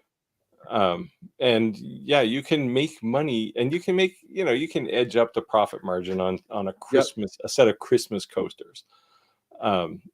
But people only use them once a year for a couple of weeks, and then they're gone, right? Man cave stuff, people pay money for. They don't use them that Yeah. often. Yeah, and that's a different problem. I'm talking specifically about high volume, right? If you want right. to think about how many keychains you'd have to make $100,000 profit a year. Yeah. Oh, geez. Right? You're going to be working 80 hours a week minimum to even come close to half of that. Yeah. Yeah. So that's my problem with coasters. You can make money on coasters, but you can make a lot more money doing other things. That's what I like to work on, something that's more artistic, I'll say, and takes longer, but I don't have to make 1,000 of them a year just to make a living. So something that I saw that's a very unique niche item that has an extremely high profit margin, that is plug exotic wood earrings. So these people that have these plug earrings, they have their larger holes in their ears. Yeah. And they will pay $2,000, $1,500 for a pair of earrings. Those are those big rings that people put in their ears, right? Yeah. Gauges. So they'll be measured by the inch, and if you look at them by the side, they almost look like a yo-yo. You know how a yo-yo comes in? Mm-hmm. Yeah. And it's kind of flat. It looks just like a yo-yo, but smaller in diameter. But exotic woods, and they're obviously sanded extremely soft and well, because it's going in your soft tissue.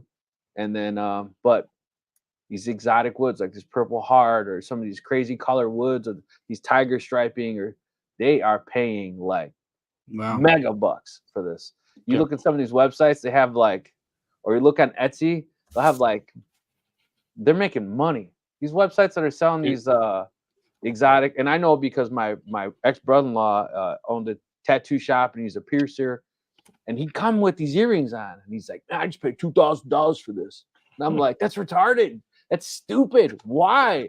And I started looking it up, and I'm like, I can't believe that. Like, I could totally make that, but like, I don't want to. Like, it's just not something I'm really interested in doing. But I have a fourth axis on my. And it's like, tomorrow I'm starting to sell.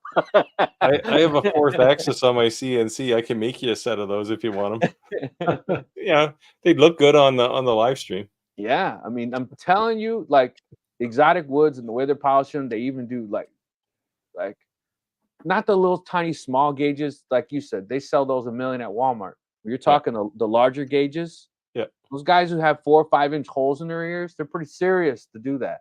They've been stretching their ears to do that. Yeah, it's just terrifying. So you talk about like find a niche, right? And I 100% agree. There's a niche out there. Guy is wildly successful at selling in this niche. It was brought up in my community, Discord community, maybe last year.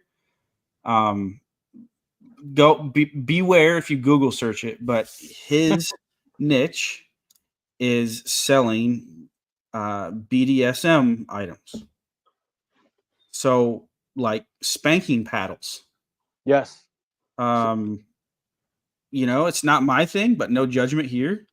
I'm not going to share my screen, but you can go on Etsy and look for a 14-inch grooved pattern spanking paddle. So I'm working on them right now, actually, but not spanking. But the Mexicans do like this Aztec. What do they call it? Like it looks just like one of those. Yeah. Yeah, but they put like inlay of like Aztec warriors or Mexican symbols. So that's what I could do with these extra charcuterie boards I got sitting around. There you go. No, I've been working on it. I've been trying to do the Aztec calendar, and I've been failing because the level of detail that I want, I haven't got it yet where I want it. But Aztec calendar is pretty. That's a pretty big thing for me to bite off. Yeah. So this guy, 1,400 sales since Nice. 2023. He found a niche, and like that's all he makes is wooden sex props. Well, even those paddles, the same exact paddle that have like the college seniority, whatever, like the 3 letters, it's the same exact thing. Yep. Those sell for big bucks. You know what I mean? Yep. Especially because like you graduated 40 years ago and your son's getting you a gift or something. It doesn't have because the 20-year-old kid, do you think he's gonna spend $150 on it? Probably not. No. You know what I mean? It's someone who's kind of like thinking back and it's in their man cave and it's sitting whatever. Well, you're giving me flashbacks of my shop teacher in 8th grade. She had one of them big paddles with holes in it, and I found out one time what that felt like. Of course, they can't do that anymore, but back in the 60s, they sure could. And once you got a taste of that, you didn't act up anymore. The good old days weren't all that good. They put the holes in it so the wind would go through it, didn't have the wind resistance. Yeah, keep the bat speed up. Yeah. I also had a teacher with a chalkboard pointer that wasn't afraid to crack you on the top of the head with it. Mm. Yeah. Jeez, do you go to a Catholic school or something? No, public school. But back then, of course, it never hit you hard enough to actually bruise you or anything, but it would sting. Yeah. Yeah. Yeah. So good talk today, man. Just really kind of, drilling down on different type of niches and understanding why it's important to have a niche, different ways of presenting yourself to customers, whether it be a face-to-face, business-to-business, and a different approach of business versus being online, whether your own website or using a third-party software like Etsy, that we covered some pretty big topics, The one thing we didn't, well, I guess we kind of beat around the bush a bit, but when you try to find a niche, and you have to be willing to know when it's not there, right? Like you don't want to be the person hugging the last tree in the forest, right? Like you got to know when to switch. This is, in the tech world of startups, we'd say pivot. You have to know when to pivot to something else, right? Your birdhouse story is a good one, right? Where you build a bunch of birdhouses, good thoughts, good product. No one cared, so you got to be willing to move, right? You can't just keep trying to sell birdhouses. Yes. So, because cost of sales to sell your birdhouses that nobody wants goes through the roof, right? It gets really expensive. Yeah, they look fantastic, right? But I don't want one. No offense. It's just like it's a birdhouse. I don't care. I know. Yeah. They look great. If there's a quote, I don't know, I'm paraphrasing here, but if you're wondering like we talked about all this stuff, like what do I do?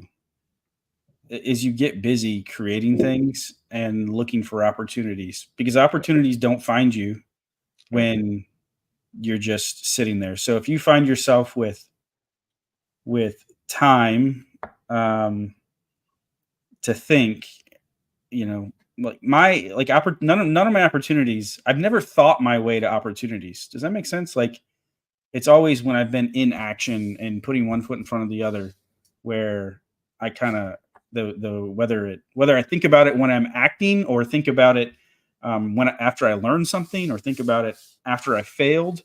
But it's never just like, what am I going to make today? It's never hit me at that moment. That's the worst feeling in the world if you ever get to that point. Right? Yeah, this where is you're the worst sitting back feeling going, what do I do? This is the worst feeling in the world right here. This is a good question.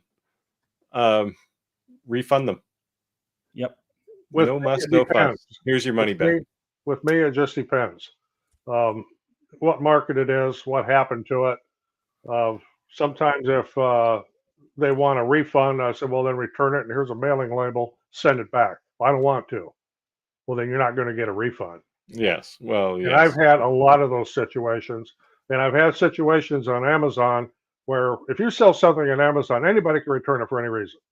And I got story after story, but I've received empty boxes back. I received a box of rocks once, which, I mean, you can report it to Amazon and you take a picture of it, send it to Amazon, and you're not out any money, and they'll go after the other person, but it's just a hassle.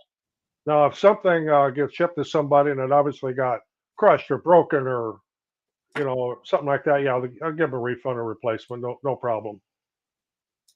If their people are nice about it, most of the time I'll give them a refund to some situation like that.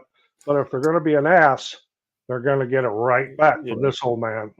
The context of this question, I think, depends on what it is, right? Like if your volume, yeah, you can run into some weird problems, right? But like the kind of people I have for customers, they're like partners, right? Like they're like gold to me. So if they have a problem, yeah, here's your money back, right? Or the first option is, hey, is there something wrong? We can fix it, right? Or we can redesign. I don't care. I'd rather redesign something, even if it costs me twice as much, just to know that they're happy. But there's never a hassle, right? Like if somebody came to me and like if I sold them, I mean, I've made cribbage boards too. If you sell them like a $250 cribbage board and they say, I want my money back, yeah, give me the board and here's your money, right? No issue.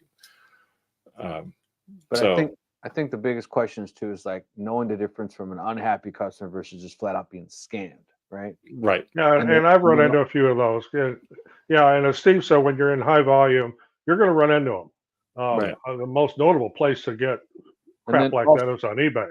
Right, and then also when you are creating something that's of higher value, full custom, make sure that you're on the same page with your customer. You know, when you're going through the design phase and before you even make anything, and it's still just an image. You know, and I know some people don't like showing artwork and doing all that because they get worried about you did all the design and they take it to somebody else and like make this. You get pissed because you spent 3 hours designing something and somebody else made it because you're, you know, so if that's the case, watermark your artwork or do something, but just make sure that, you know, you're on the same page so you don't put yourself in a awkward position. But you can avoid scammers. You can do everything the right way. And unfortunately, there's just going to be people out there that's just the way they are. Another thing with returns, if somebody bought something that was the wrong size, you know, they made a mistake, wrong size, yeah, send it back. You know, and I'll send you I get it back, I'll send you the size you really wanted in the first place. Same price. It's just, you know, I don't have a problem with those. Yeah, CL said woodworking. See, he avoids this problem in itself. He charges design fee. So here you go. Here's the design. So for some reason, they decided to go have it made by somebody else. At least he didn't lose out on his time. Yeah, I do that too. But and that's something that like if you design something custom for somebody and you make it and then they say they don't want it, well, you can get a refund for the thing I made you. You're not getting a refund for the design. That's time I invested and it's gone. Right? There's no coming back from that. But that's all usually upfront in the discussion anyway. So if you're a good customer at Amazon, then you decide to return something, a lot of times they will refund you, tell you to keep the item. I've actually had that happen. Yeah, I've had that happen too. Yeah, if it's small price, they'll do that. Because it's cheaper than like basically if the cost of the item costs more than the shipping to ship it back to Amazon, they'll just say don't bother. Yep. He said I do not refund designs or deposits. Yep. Yeah, nice to see you, Greg. STL Woodworking found us here. Yep. Cool. Yeah, so anyone have any questions, let us know. Drop them in the comments below. We're running out of time. We've got 12 minutes left. Yeah. Won't by fast. Time goes by fast when you're having fun. Happy hump day, everybody. It's almost Friday. Yeah. Every day's Friday for me. Yeah, me too. Every day's a holiday. I'm retired. Yeah. Every night is Friday night, and every morning Saturday morning. Shoot. Sounds like a Mr. Rogers song. And you're taking off your shoes. It's a beautiful day in the neighborhood. Well, it's kind of like that when you retire, right? Well, not retire, when you stop working for somebody else. Yeah. Well, I've worked for myself. You know, what do they say? You'll work 110 hours a week to not work 40 hours for someone else. Yeah, that's pretty much right. Yeah, that's the sad reality is in the business I'm in now, my boss is a real hard ass, and he drives me He crazy. wears a dress. No, I'm talking about me. Oh, okay. I thought you meant the real boss. Well, my boss just left the room a little bit ago, so she's not here now. Andy's got married. bored He with knows all how the real this. boss works.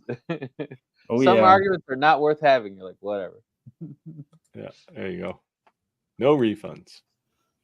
This order was 100 door rounds. I advised no refunds and a 50%.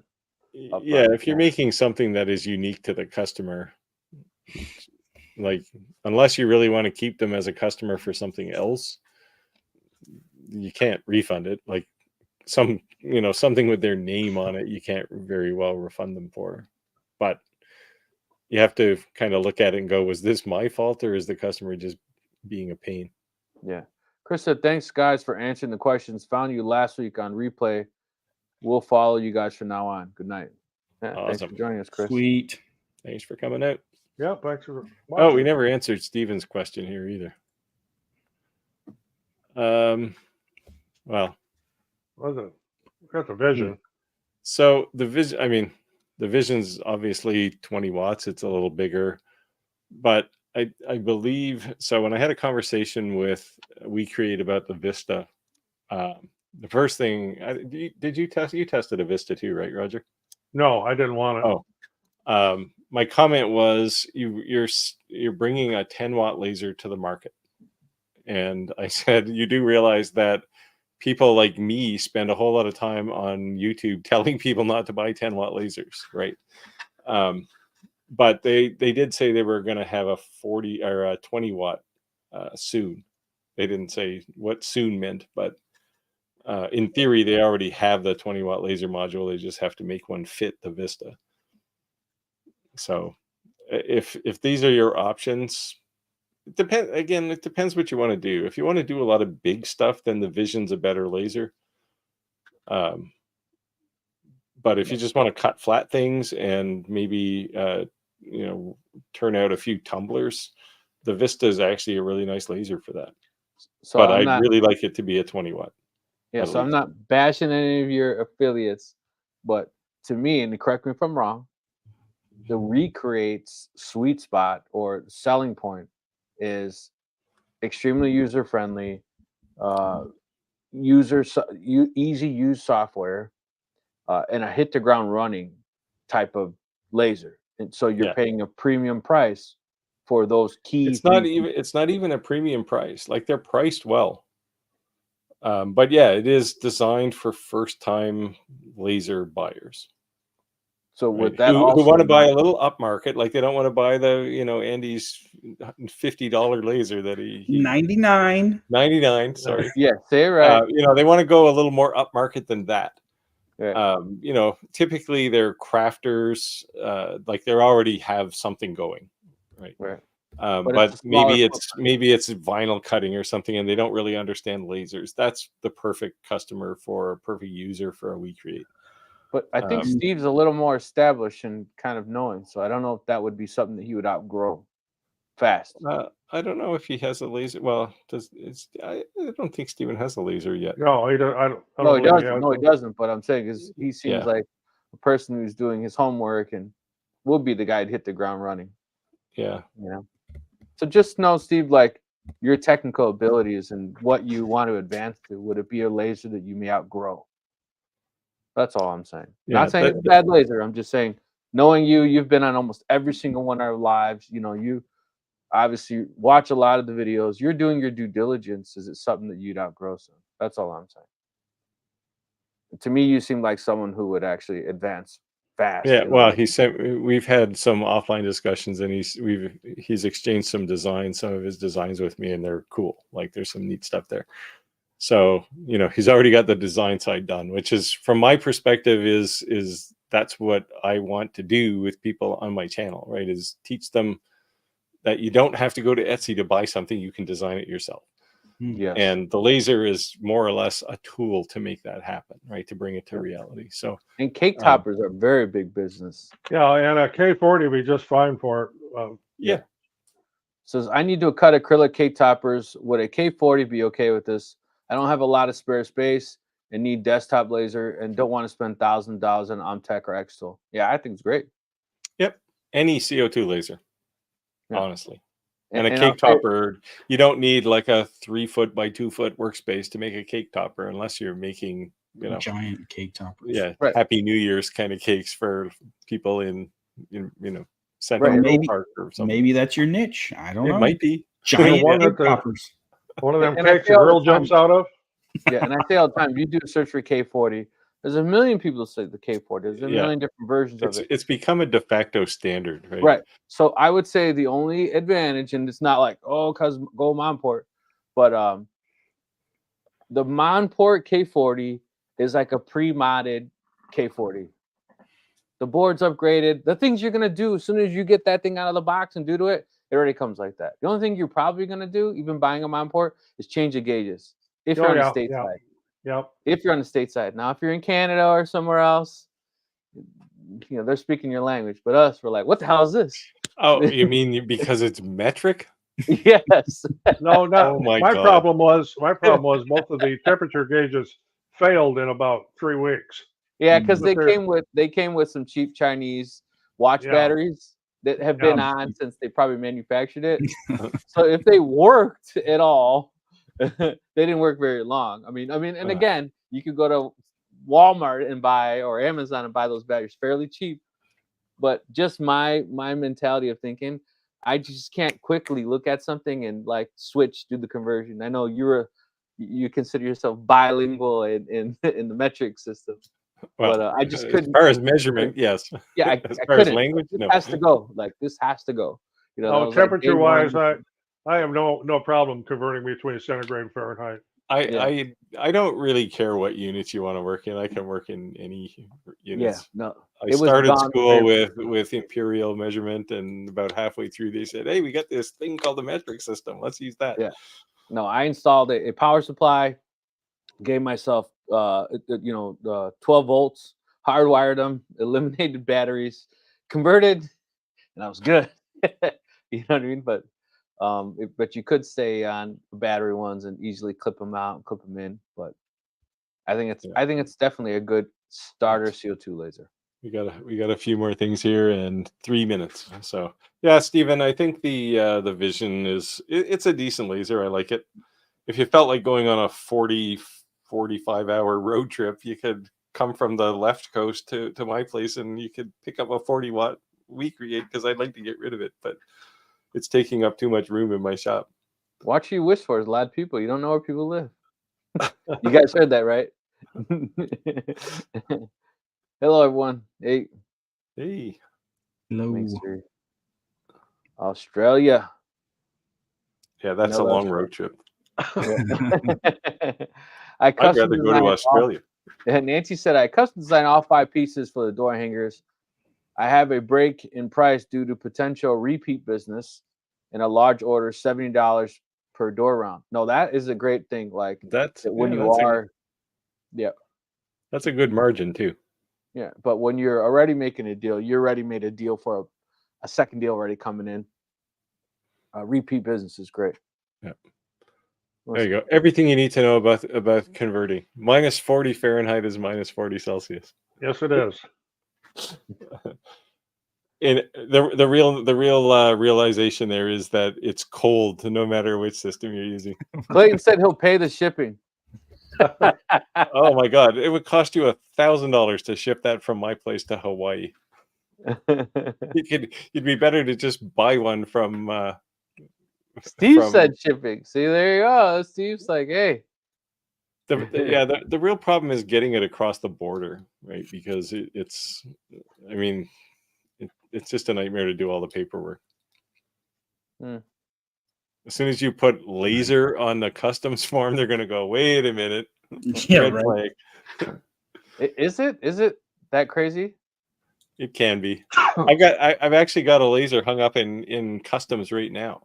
It's been there for a week, and I know it's because they put like, some kind of crazy term on it, like like tool. Well, I ordered 5 kilos of DTF powder, it pretty much looks like vacuum sealed cocaine. And I thought for sure that I was gonna get problems, and it came through like nothing. But yet they opened every single one of my ink containers. I'm like, you do know DTF ink is water soluble ink, right? So when you broke the seal, junk. Yeah, they don't care. No. You know, but yet the powder, no big deal. 5 kilos, no problem. Even the shipper was like, "Are you sure you want to order 5 kilos?" I'm like, "That's the only way it's worth it, like to buy in bulk, because the amount of shipping costs shipping overseas."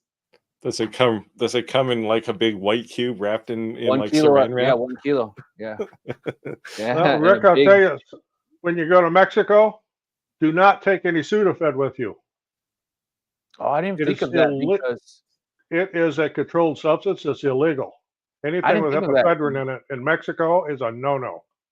you know, good thing you said that, because I take allergy medicine every day, every morning. It's part of my normal regimen, right?